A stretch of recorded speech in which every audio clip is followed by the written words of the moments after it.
And Elisha said, "Hear the word of Yahuwah. Thus said Yahuwah, about this time tomorrow, a seah of fine flour for a shekel, and 2 seahs of barley for a shekel at the gate of Shomeron." And an officer, on whose hand the sovereign leaned, answered the man of Elohim and said, "Look, if Yahuwah is making windows in the heavens, shall this word come true?" And he said, "Look, you are about to see it with your eyes, but not eat of it." And there were 4 leprous men at the entrance of the gate.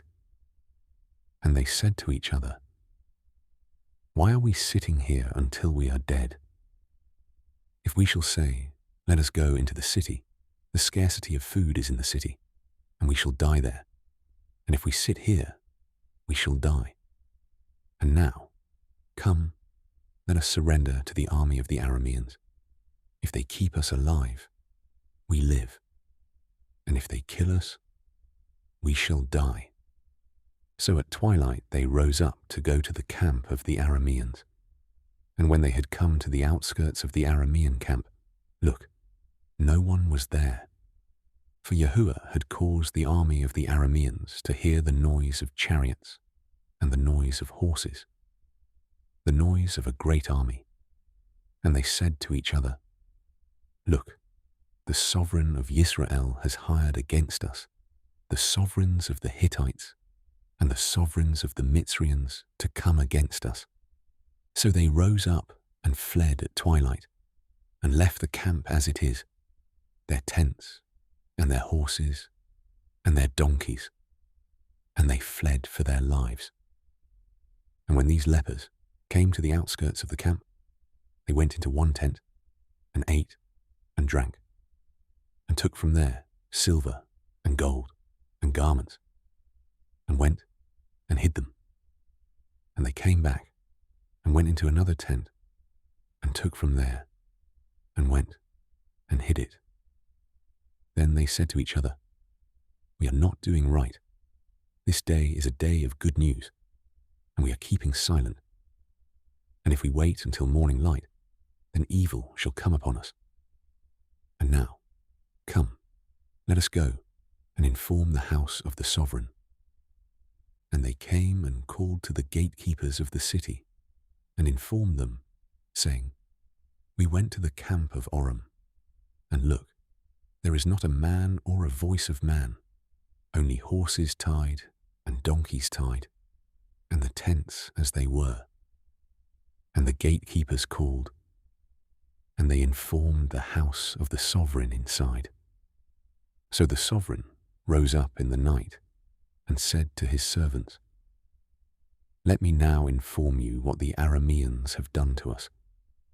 They know that we are starving, so they have gone out of the camp to hide themselves in the field, saying, 'When they come out of the city, we shall catch them alive and enter into the city.'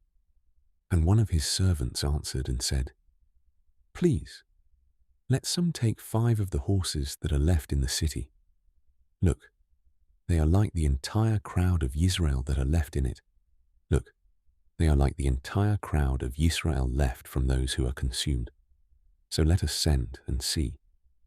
They then took 2 chariots with horses, and the sovereign sent them in the direction of the camp of Aram, saying, 'Go and see.'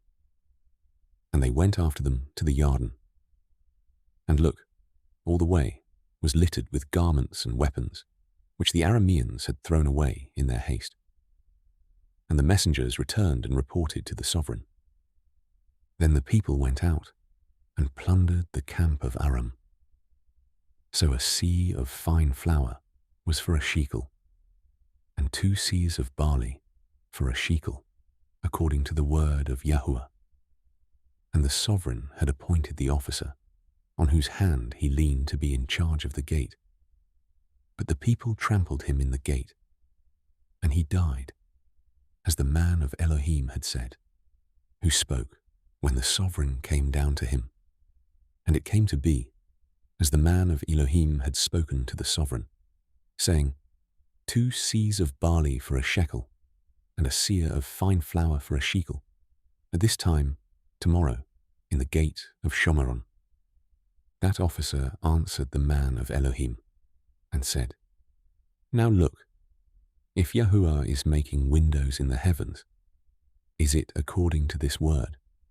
And he had said, Look, you are about to see it with your eyes, but not eat of it. And so it came to be for him, for the people trampled him in the gate, and he died.